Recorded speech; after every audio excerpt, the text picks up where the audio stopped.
Hello, this is Bettina Cornwell in Sponsorship and Marketing, and today we'll be talking about how sponsorship works. So this is a communications-oriented model that we've had out for some time, and it has endured the test of time in part because it's based on psychology and social psychology. So we'll look at a very abbreviated version of it just to give a feel for how sponsorship works. So we'll start with individuals.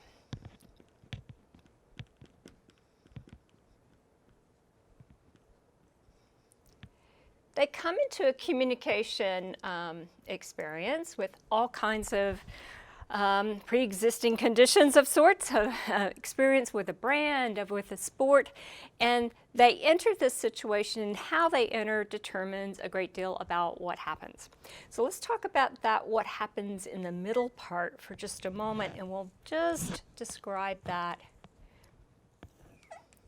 as processing mechanics. And we'll return to that in just a moment. But to say that what an individual experiences before they encounter a sponsorship, so a sponsor, a brand that is working with a property, an event, a sport, as a communications platform. So when the individual enters, if they already know this brand, they're very familiar with it, it might be very different than if they're not familiar with the brand. Or they might have a social context where they view this in a group, or they might be seeing, for example, a rival at a sport event. So all of that comes into play in terms of the communication potential. We can also say that in communicating, my market factors play a role. So if I'm a brand that is new to an environment and I'm up against a huge competitor brand that's very popular and very well known, my ability to communicate is different than if I'm against a peer brand that is at the same level. So some of those things you can't control, the clutter, the environment, but there are some things you can control in management. So we also have management factors, for example, policy, how we go about things.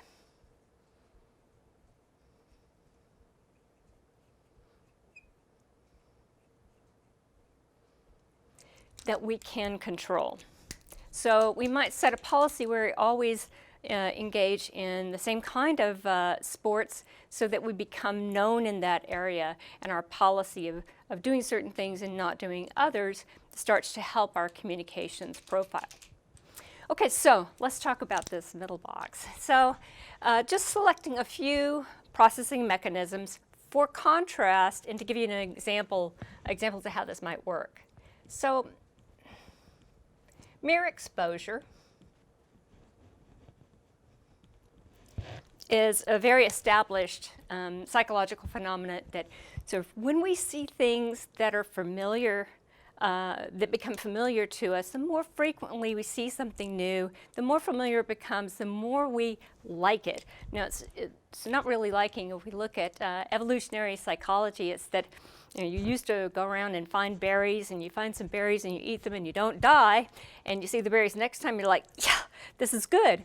This is more of an, oh, I recognize this, which gets translated into liking. The interesting thing about mere exposure for a brand is that you could go into the supermarket and not really remember the sport event or anything, but still encounter the brand and go, I think I'll try this one. So as an example, the new Coca-Cola sparkling water, and you might see it in a sponsorship environment in the future, and you might say, when you get to the store, I'll try this. Okay, so another mechanism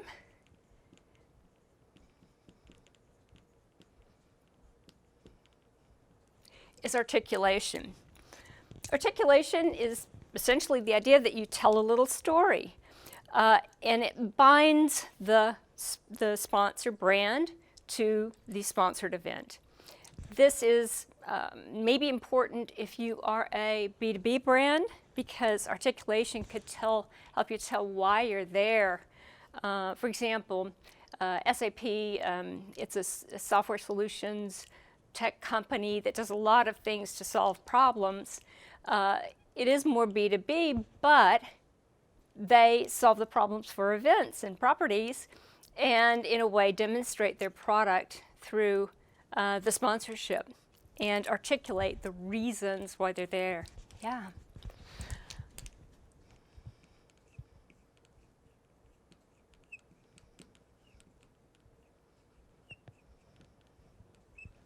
Another mechanism is identification. And here we have this feeling of we. I identify with this event, let's say a charity, and we are doing this thing. You also find identification, for example, in a region. Alaska Airlines sponsors the Portland Timbers Major League Soccer, and it has a very Pacific Northwest feeling that, you know, sort of we're in this together, and we identify with Alaska Airlines because we identify with the Timbers and with the region. So as well, you might have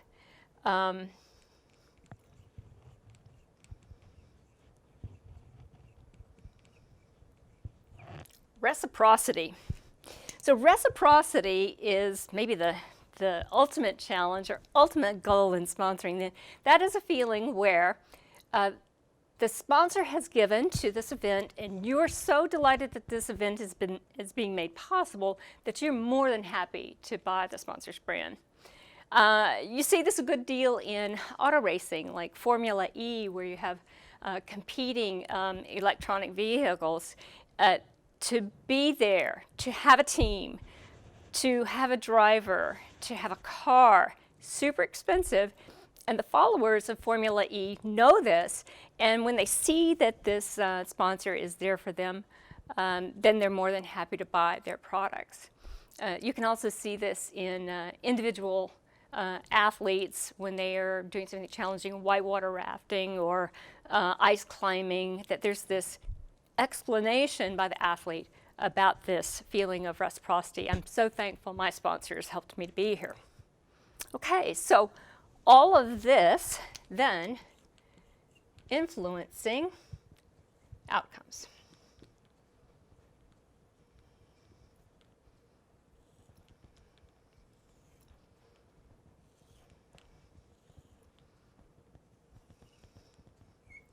And those outcomes could be all kinds of things, but we could summarize them as thinking, feeling, and doing things,